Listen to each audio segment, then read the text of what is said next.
రేణుకా ఎల్లమ్మ తల్లి ఆశీస్సులతో పంటలు సుభిక్షంగా పండి అందరూ చల్లగా ఉండాలని పాల్వంచ సంతోష లక్ష్మణ్ గౌడ్ దంపతులు కోరుకున్నారు. అమ్మను నమ్ముకుని చేసిన పనులు సత్ఫలితాలనిస్తాయని పేర్కొన్నారు. మెదక్ జిల్లాలోని మండల కేంద్రమైన కొల్చారంలో శ్రీ రేణుకా ఎల్లమ్మ తృతీయ వార్షికోత్సవం అనంతరం 30వ మంగళవారం నాడు శ్రీ రేణుకా ఎల్లమ్మ ఆలయంలో పాల్వంచ సంతోష లక్ష్మణ్ గౌడ్ దంపతులచే శ్రీ రేణుకా ఎల్లమ్మ ఆలయంలో అభిషేక, అలంకరణ, అర్చన కార్యక్రమం నిర్వహించగా చల్లూరి కృష్ణశర్మ, సారికల మంత్రోచ్చరణల మధ్య ఘనంగా జరిపారు.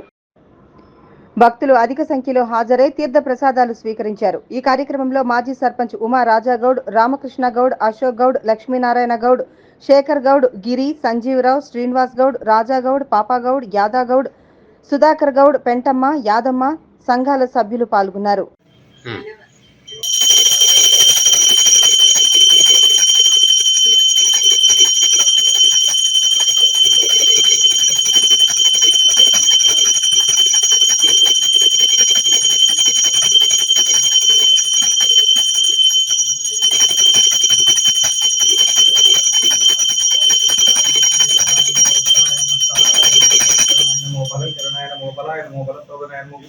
सर्वभूतदमनाय नमो मनोन्मादाय नमः।